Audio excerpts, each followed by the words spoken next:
Les ailes de la Victoire. Nous nous sommes rendus au musée du Louvre et nous avons approché la Victoire, qui attire sur elle plus que jamais tous les regards.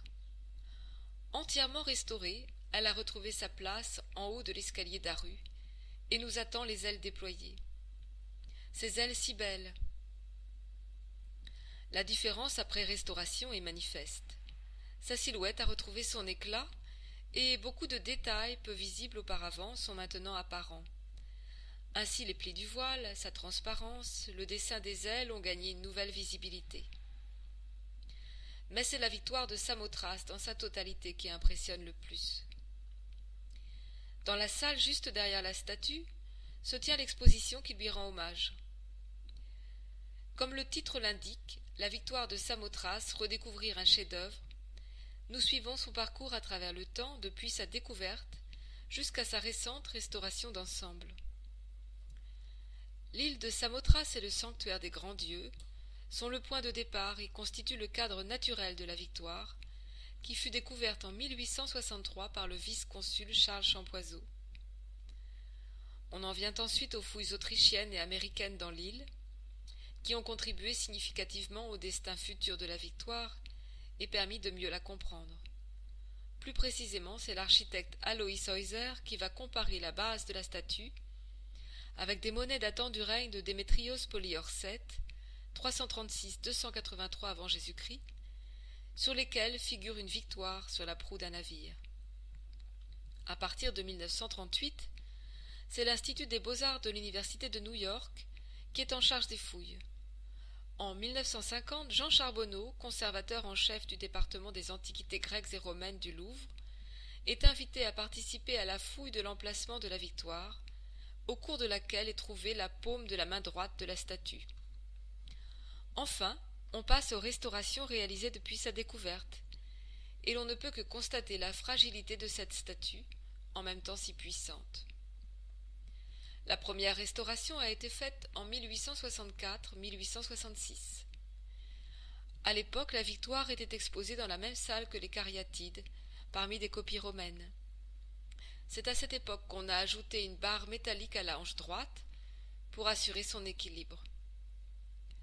En 1879, à l'arrivée au Louvre des blocs qui constituent la base, est entrepris le premier essai de remontage, où l'on a décidé de sa forme future sur la base.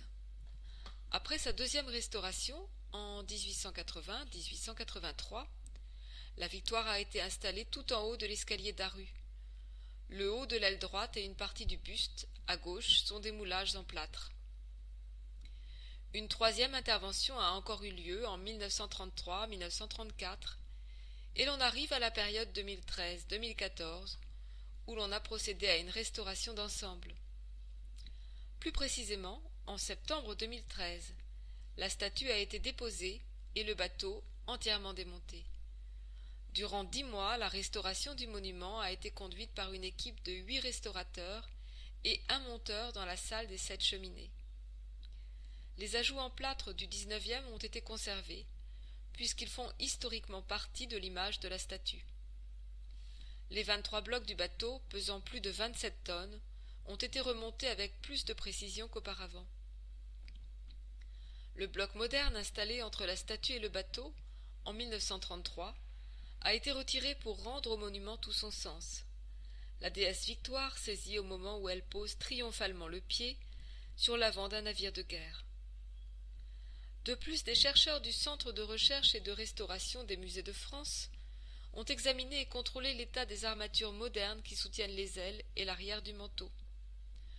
Sur la partie inférieure de celui-ci, ainsi que sur les ailes, ils ont également détecté des traces de bleu d'Égypte, une couleur qui était probablement mélangée à d'autres. Ainsi, c'est après bien des interventions que nous sommes parvenus à sa forme actuelle, et c'est celle-ci qui nous permet de nous approcher au plus près de sa silhouette d'origine. Il semble cependant que la victoire garde encore bien des secrets, puisqu'on continue à ignorer les conditions et les raisons exactes de sa création. Pourtant, il suffit de la voir nous attendre au sommet de l'escalier, de la regarder accueillir chaque jour des milliers de visiteurs du monde entier, seuls ou avec leurs familles et appareils photo à la main, munis de bouteilles d'eau et de guides touristiques. Étudiants, historiens, musiciens, tous y viennent. Sa présence impressionnante ne permet pas le doute, il s'agit bien d'une victoire. De la plus petite victoire quotidienne de chacun de nous jusqu'à la plus grande. Elle semble nous rappeler nos propres ailes, des ailes que tous nous possédons, mais que souvent nous oublions. Vers la victoire, la nôtre.